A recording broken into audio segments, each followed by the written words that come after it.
No basta con alcanzar la sabiduría, es necesario saber utilizarla.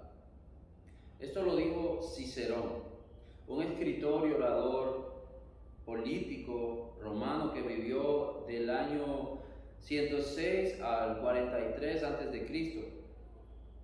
Lo repito, no basta con alcanzar la sabiduría, es necesario saber utilizarla. Creo que hay mucha sabiduría, valga la redundancia, en esa frase, y es verdad. Muchas veces no es suficiente tener algo, sino que hay que saber usarlo. Cuenta una historia, una leyenda de la Edad Media, que existió un hombre con muchas virtudes, muy virtuoso, y fue acusado injustamente de un asesinato, del asesinato de una mujer. Cuando lo llevaron a juicio, el hombre sabía que difícilmente iba a escapar del veredicto, que era muerte en la horca. El juez, un hombre muy injusto, a fin de dar la impresión de que iba a hacer justicia, le dijo al acusado: conozco tu fama de hombre virtuoso y devoto del Señor. Vamos a dejar en manos de Él tu destino. En un papelito escribiremos culpable y en otro papelito escribiremos inocente, dijo el juez. Tú escogerás uno de los dos papeles y así será la mano de Dios la que decida tu destino, le dijo. Y como suele suceder en estos casos, el malvado funcionario había escrito culpable en ambos de los papeles. La pobre víctima, ese señor virtuoso, a pesar de desconocer los detalles, se dio cuenta de que algo no andaba bien, que le habían tendido una trampa y que no se iba a poder escapar de esto. El juez le dijo al hombre entonces que tomara uno de los dos papeles doblados que tenía enfrente, y el hombre virtuoso respiró profundamente y se quedó en silencio unos cuantos segundos con los ojos cerrados. Cuando la sala ya empezaba a impacientarse, abrió los ojos y con una extraña sonrisa, este hombre tomó uno de los papeles, se lo puso en la boca y se lo comió rápidamente. Entonces, sorprendidos e indignados todos, ¿no?, en la sala, empezaron a reprocharle airadamente. ¿Pero qué has hecho?, le reclamaban. ¿Y ahora cómo vamos a saber el resultado? Pues es muy sencillo, respondió el hombre. Es cuestión de leer el papel que queda en la mesa y así sabremos qué decía el que me tragué. Y así, con ira muy disimulada, tuvieron que dejarlo en libertad y jamás lo volvieron a molestar.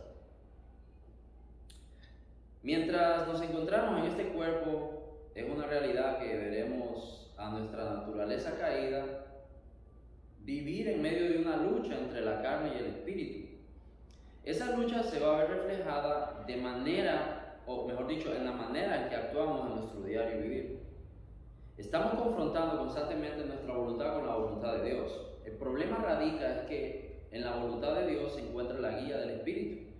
Y nosotros muchas veces, o la mayor cantidad de las veces, nos queremos guiar solos. Y es en la guía del Espíritu que se encuentra esta sabiduría, la sabiduría de lo alto, de la cual nos habla Santiago. La guianza del Espíritu que les menciono es necesaria porque se ve reflejada en la manera en que nos conducimos, en nuestra conducta. Muchas veces podemos dejar que nuestros prejuicios nos lleven a tomar decisiones por encima de los principios que la Biblia nos enseña.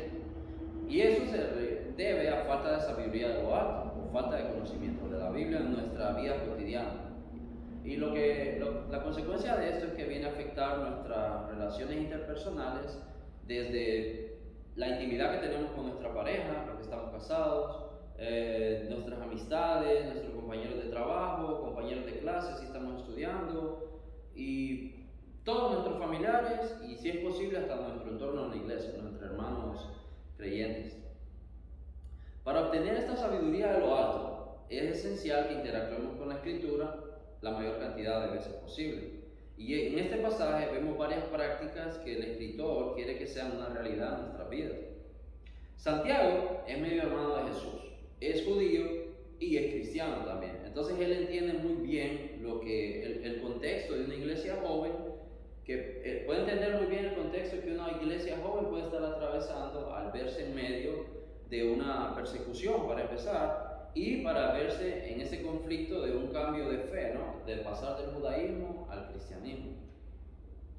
En medio de tanto conflicto, él sabe, Santiago, él sabe que los creyentes necesitan guía y exhortaciones para abandonar ciertas conductas, ¿no? Ciertas conductas pecaminosas y así agradar a Dios con su estilo de vida. Es muy probable que al estar en medio de esta transición había muchas opiniones variadas y entraban en discusiones que eran innecesarias entre estos judíos cristianos. Santiago se ve guiado por el Espíritu a escribirle ciertos modos o maneras de comportarse, buscando la sabiduría de lo alto y así agradando a Dios con su conducta, que es lo que más importa, ¿no? En nuestra vida. Ahora, surge la pregunta de cómo puedo demostrar entonces que esta sabiduría de lo alto gobierna mi vida. ¿Cómo la muestro? ¿Cómo puedo demostrarlo? En los versículos 13 al 18, Santiago nos da al menos 4 prácticas, 4 enseñanzas que todo creyente debe aplicar a su vida. Entonces, ¿cómo puedo demostrar con mi vida demostrar con mi conducta que la sabiduría de lo alto gobierna mi vida? La enseñanza número 1 que obtenemos de aquí es identificando las malas obras.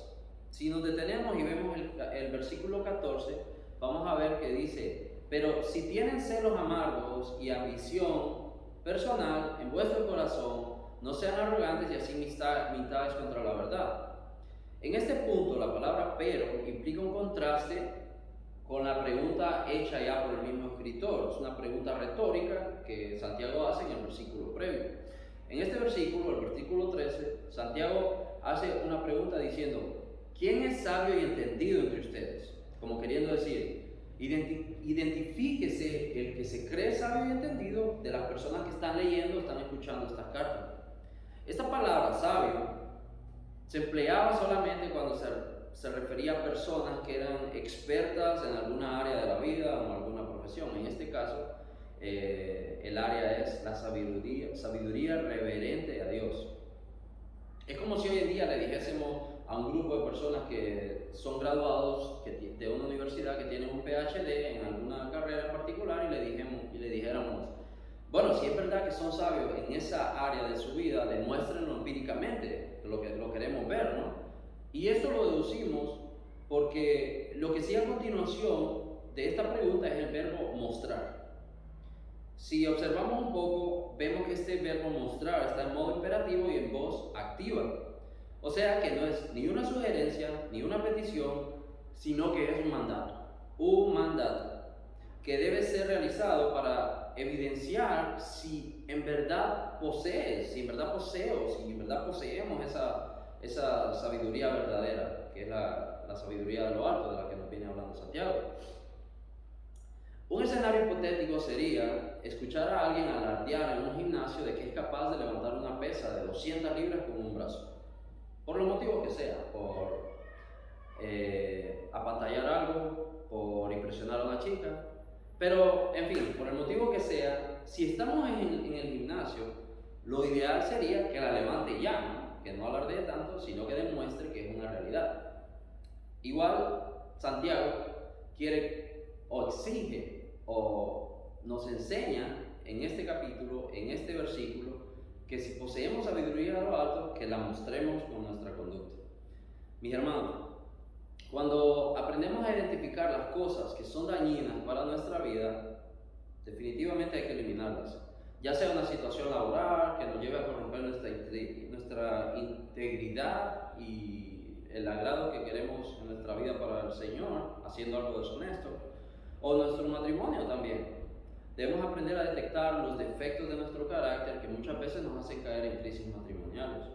O puede ser que dentro de nosotros se encuentre algún sentimiento de amargura o ira que no se expresa de manera correcta. Muchas veces reaccionamos violentamente para decir algo y herimos a personas. Eso siempre trae consecuencias y debemos observar estas cosas y erradicarlas completamente. Quizás no hemos identificado la raíz de nuestros problemas, entonces eso provoca conflictos interpersonales con nuestra familia, incluyendo hijos, padres y, como les mencioné, amistad. Aquí todo el entorno está involucrado, hasta la congregación, los que somos creyentes. Todas estas cosas debemos aprender a identificarlas a través del filtro de la Escritura, ya que es la Escritura, es la Biblia la que ilumina nuestra vida y nos va mostrando cuáles son es una luz que nos va mostrando la suciedad que tenemos dentro de nosotros. A continuación viene el porqué en la segunda enseñanza. Y la segunda enseñanza que obtenemos de este pasaje es evitar albergar en nosotros emociones dañinas. Esto lo podemos ver en el versículo 16, donde dice: porque donde hay celos y ambición personal, ahí hay confusión y toda cosa mala. Es el mismo escritor que nos dice en el versículo 16 el porqué. En el versículo 14, dos versículos atrás, Santiago nos exhorta que si albergamos dentro de nosotros sentimientos de amargura y ambición personal, nos volvemos mentirosos y arrogantes ante la verdad, dice en el versículo 14. ¿Y quién es la verdad en este caso? No es ningún otro sino Dios. Entonces, en otras palabras, lo que Santiago nos está tratando de decir es que si guardamos todas estas cosas dentro de nosotros, lo que nos estamos haciendo o nos estamos volviendo es mentirosos y arrogantes ante Dios. En el versículo 15 nos advierte, dice que esta sabiduría que alberga obras malas definitivamente no es la sabiduría de lo alto. Al contrario, es una sabiduría terrenal y diabólica, nos dice Santiago. Y nos dice en el versículo 16, más adelante, que donde hay estos sentimientos y emociones que son tóxicas y corruptas totalmente, ahí hay confusión y toda cosa mala. Entonces, tenemos que tener claro una realidad, y es que nadie es perfecto. Ninguno es perfecto, nadie es perfecto. Y por eso, muchas veces nos equivocamos, pero eso no nos da la libertad de permitir dentro de nosotros pensamientos dañinos o emociones o sentimientos que corrompan nuestra vida espiritual como creyentes. Muchas veces da pena que hay personas que ni siquiera tienen a Cristo en su corazón y son más íntegras que muchos que profesan tener fe, ¿no? Entonces, definitivamente, la ambición personal no es mala, si es controlada, obviamente, y es sana. Santiago no está diciendo en ningún momento que no tengamos metas o que no anhelemos ser prósperos. Lo que nos está diciendo es que si estos deseos nos hacen incompetentes para practicar la sabiduría verdadera, que es la sabiduría de lo alto, de la que nos viene hablando,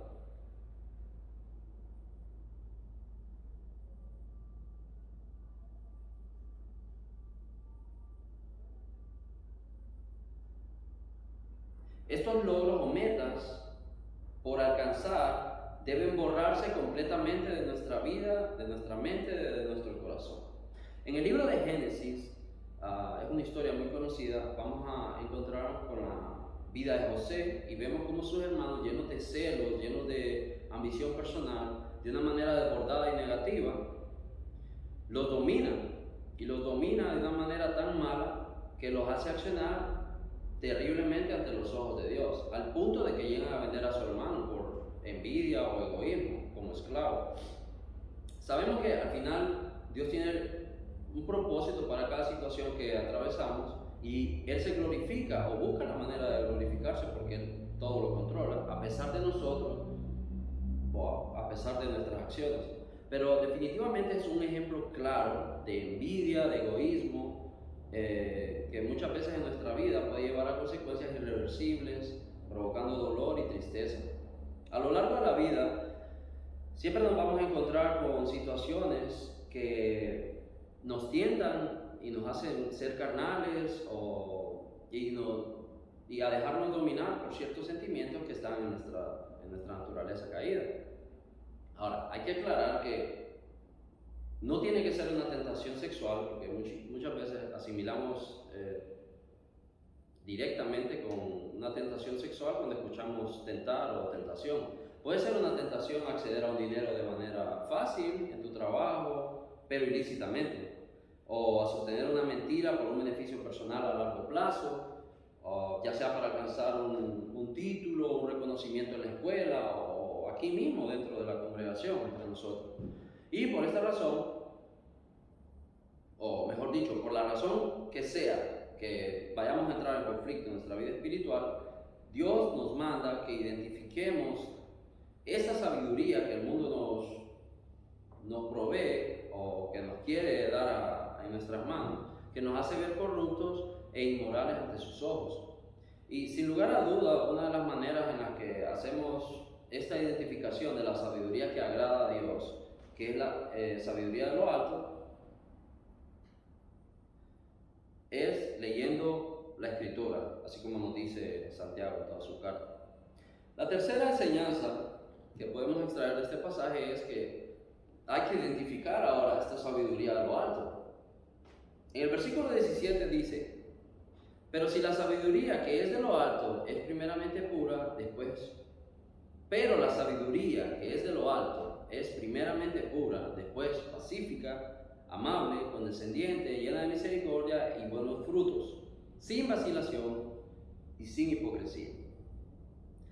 Tenemos que ver el versículo 17 cómo Santiago define qué es sabiduría de lo alto. Al final del versículo podemos resumir todo en que es llena de buenos frutos. Pero es interesante cuando nos detenemos y vemos un momento que él menciona primeramente que es pura. Y después de eso es muchas otras cosas más. Esa pureza que menciona Santiago se refiere no exclusivamente a una pureza sexual o moral, que es lo que podemos pensar de entrada, sino que es la ausencia de malicia en todo aspecto. Todo ámbito o naturaleza posible, nada de malicia en eso. En el mismo versículo nos dice que después de ser sin malicia está llena de misericordia y buenos frutos. Si cerramos los ojos, si llegásemos a cerrar los ojos y alguien deposita algo en nuestra mano, que es esférico, es redondo, puede ser una canica, un dulce, una piedra, lo que sea, una esfera en nuestra mano. Entonces, vamos a tener dudas para identificar qué es, porque no lo estamos viendo. Entonces lo que vamos a hacer es abrir los ojos y así nos damos cuenta qué es lo que tenemos en la mano. Asimismo, el mundo trata de depositar en las manos de los creyentes y en las manos de todos los seres humanos un conocimiento, una sabiduría, pero cuando leemos este texto, cuando vamos a la Escritura, nos ilumina y nos podemos dar cuenta que esa sabiduría es totalmente terrenal y diferente a la que Dios otorga, que es producida por el Espíritu Santo. Tenemos que recordar que esta carta va dirigida a creyentes, a una iglesia, o a varias iglesias. Una vez que identificamos qué sabiduría es la que Dios nos está ordenando que practiquemos en nuestra vida, el resultado se va a ver reflejado en nuestro carácter, sin lugar a dudas.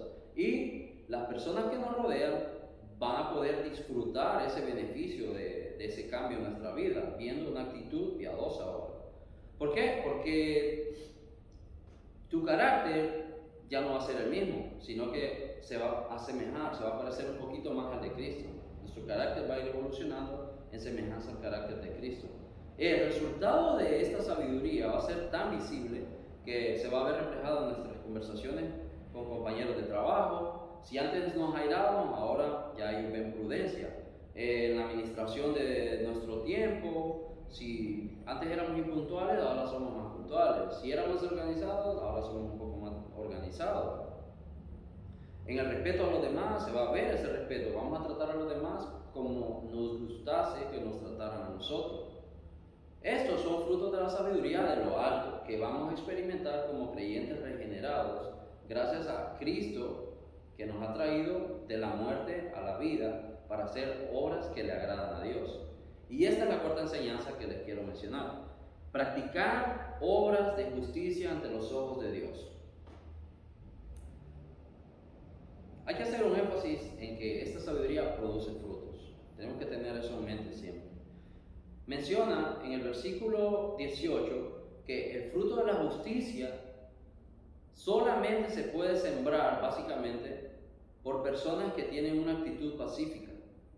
Para que la paz sea real debe haber primero una conducta pacífica. La paz no llega y se hace. Tiene que haber una conducta pacífica que promulgue la paz y entonces la paz se crea una vez que hay una conducta. La paz no llega y de repente ya hay paz. No, tiene que haber una conducta primero, un practicar de la paz. Entonces, este fruto de justicia son las acciones que son gratas a Dios y lo tenemos que tener en mente siempre. Sabemos que el escritor es judío ya y que está muy familiarizado con la palabra que ellos utilizaban para paz, que es shalom. Esta palabra se utilizaba en el Antiguo Testamento para hablar de eso, ¿no? De paz, pero esta palabra para ellos tenía un significado más amplio que simplemente paz.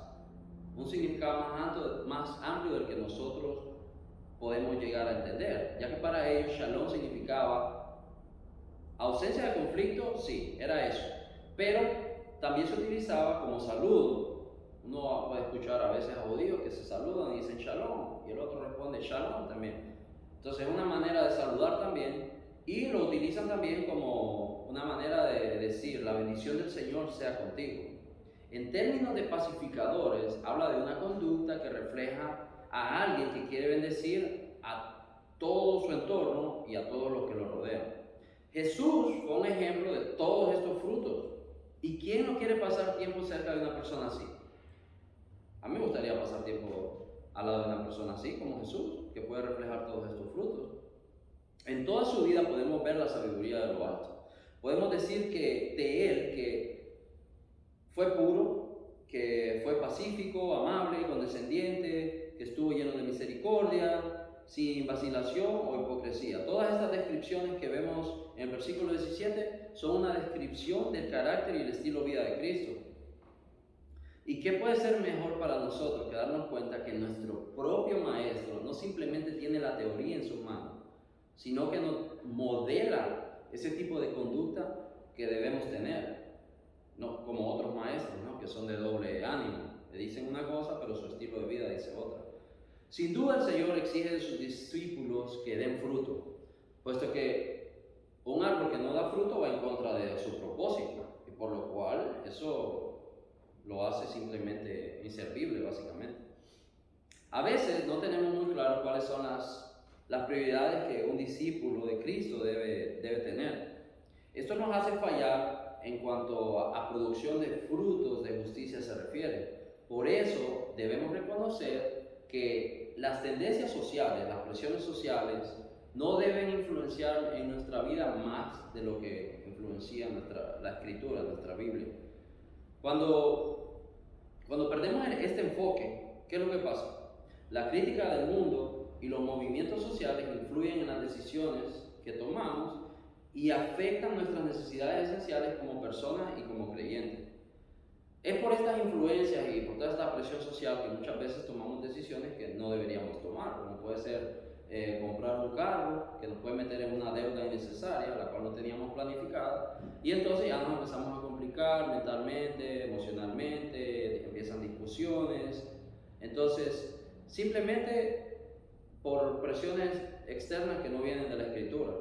O puede ser la influencia de nuestros hobbies, como ver un partido de fútbol, una novela, un concierto, ir a una fiesta que no glorifica a Dios. Y eso a veces lo hacemos para posponer un momento espiritual, como venir a la iglesia, un ayuno, un momento de oración, un momento de lectura.